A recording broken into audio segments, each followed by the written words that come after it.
আসসালামু আলাইকুম গাইজ, তোমরা সবাই কেমন আছো? আলহামদুলিল্লাহ, আমিও ভালো আছি। তো আজকে বাগানে চলে আসলাম। আম আম পেড়ে দিতে এসছে, তো ঝুড়িটা ওপরে দিয়ে দিল ভাই দড়ি দিয়ে। তারপর কিছুক্ষণ দাঁড়িয়েছিলাম, দাঁড়িয়ে থাকতে থাকতে দেখছি আমের ঝুড়িটা আবার নামিয়ে দিয়েছে। আম পাড়া হয়ে গেছে। আম পাড়া হয়ে যাওয়ার পর আর ভাই আর আমি ওটা নিয়ে বাড়ি চলে আসছিলাম। এটা হিমসাগর আম। তারপর বিকালে একটু ইচ্ছা করছিল বালুশাহী বানাবো, তো আমি এক বাটি ময়দা নিয়ে নিলাম। নেওয়ার পর বেকিং পাউডার নিয়ে নিলাম। নেওয়ার পর একটু লবণ নিয়ে নেব। লবণ নিয়ে এবার হচ্ছে আমি এটা মিক্সড করে নিচ্ছি পুরোটা। ভালো করে মিক্সড করে তারপর একটু হচ্ছে রিফাইন তেল নিয়ে নিচ্ছি। নেওয়ার পর তারপর নিয়ে নেব ঘি কয়েক চামচ নিয়ে নিয়েছি। তা তোমাদের এইটা অ্যাকচুয়ালি হচ্ছে পুরোটা ঘি দিয়ে মেখে ওটা বেশি ভালো হয়। যাদের কাছে ঘি বেশি থাকবে তো তারা পুরোটা ঘি দিয়েই মাখবে। তো ঘি আর রিফাইন তেল নিয়ে নিলাম। নেওয়ার পর এটা হচ্ছে নেড়ে ছেড়ে তারপর অল্প পানি দিয়ে এটা মাখিয়ে নিলাম। এটা হচ্ছে রুটির আটার মতো মাখলে হবে না, এটা ছাড়া ছাড়া করে মাখতে হবে। তো মাখিয়ে আমি 15 মিনিট রেস্টে রেখে ততক্ষণে আমি চিনির রসটা বানিয়ে নেব। তারপর পানি দিয়ে দিলাম, দিয়ে চিনি দিয়ে দিচ্ছি।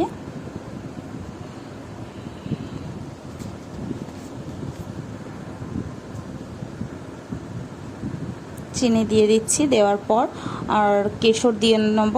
অনেকে ফুড কালার ইউজ করে, তো আমি ফুড কালার ইউজ করলাম না, কেশর দিচ্ছি।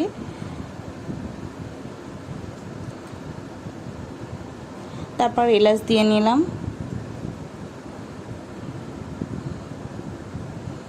এটা সমানে নেড়ে যেতে হবে, তো আমি এটা নেড়েই যাচ্ছিলাম, মাঝে মাঝে নেড়ে দিচ্ছিলাম। দেখো কালারটা কতটা সুন্দর এসছে। তারপর 15 মিনিট হয়ে যাওয়ার পর আমি ময়দাটা আবারও করে নিচ্ছি। বের করে নিয়ে দেখো ছুরি দিয়ে ওটা কেটে নিচ্ছি।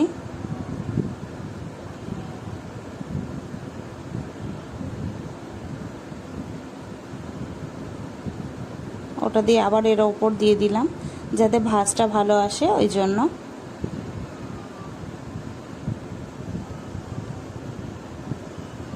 ওরকমভাবে আমি বারবার কেটে ওর ওপর দিয়ে নিচ্ছিলাম।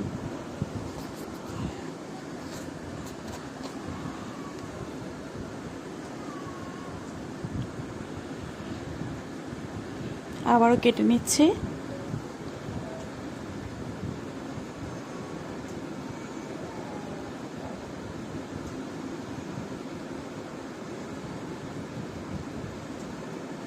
আবারও কেটে নিলাম। এইভাবে কয়েকবার করে নিয়ে তারপর কিছুটা কেটে নেব। নেওয়ার পর হালকা করে গোল গোল করে দেখো একটু ভাঁজ মতো থাকবে। তারপর মিডিল দিয়ে হাত দিয়ে ওটা পুরো ফুটো করে দিতে হবে। এটা পুরোটাই এরকম আঙুল যেন বেরিয়ে আসে, বেশ বড় করে দিতে হবে, তাহলে রসটা ভালোভাবে ঢুকবে ভিতরে। অনেকেই কী করে অল্প একটু ফুটো করে বা মানে হাতটা পুরোটা ঢোকে না, আঙুলটা পুরোটা ঢোকে না। ওরকম করলে রসটা পুরো ভালোভাবে যাবে না, প্রপারভাবে যাবে না। তারপর দেওয়ার পর একটা একটা করে আমি ওরকম করে নিয়ে তারপর কড়াইতে তেলটা গরম করে নেব। তো আমি তেল দিয়ে দিচ্ছি।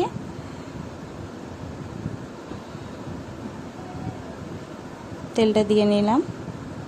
দেওয়ার পর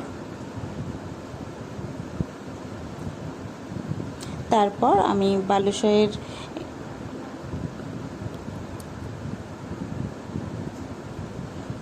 এটা নিয়ে যাচ্ছি।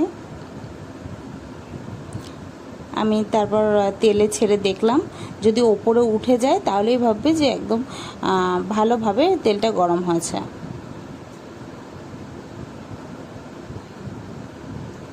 তারপর আমি হচ্ছে বালুশাহী দিয়ে দিলাম।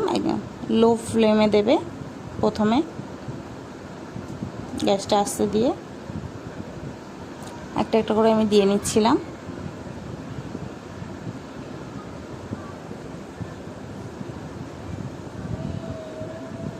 দেওয়ার পর যখন দেখছি পিছন দিক বালুশাহের উল্টে দিচ্ছি, যেহেতু লাল হয়ে গেছিলো, লাল হয়ে গেলে প্রতিটা উল্টে নিতে হবে। নেওয়ার পর এই সাইডেও লাল হয়ে গেলে তখন আমি একটা একটা করে তুলে নেব।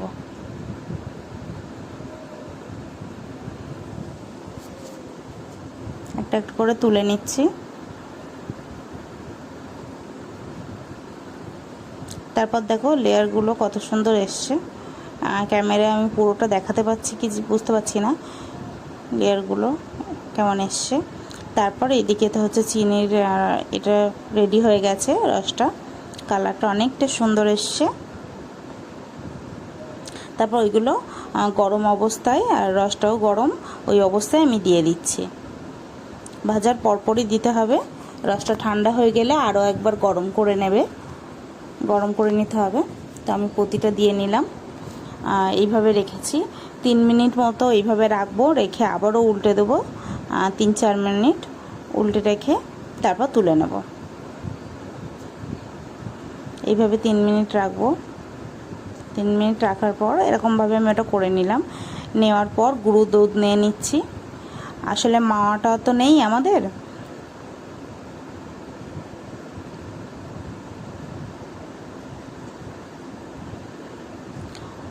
মাওয়াটা নেই, ওই জন্য আমি দুধে হচ্ছে ঘি দিয়ে মাওয়া বানিয়ে নিলাম। তারপর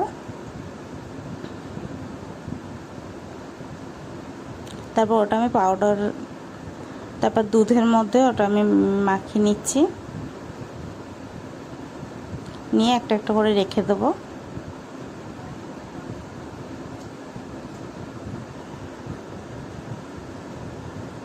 প্রতিটা রাখা হয়ে গেছে। দেখো কতটা সুন্দর লাগছে, অনেক সুন্দর লাগছে। তারপর আমি টেস্ট করে দেখলাম, বাড়িতে সবাইকে দিয়েছি। দেওয়ার পর আমি নিজেও টেস্ট করে দেখছি।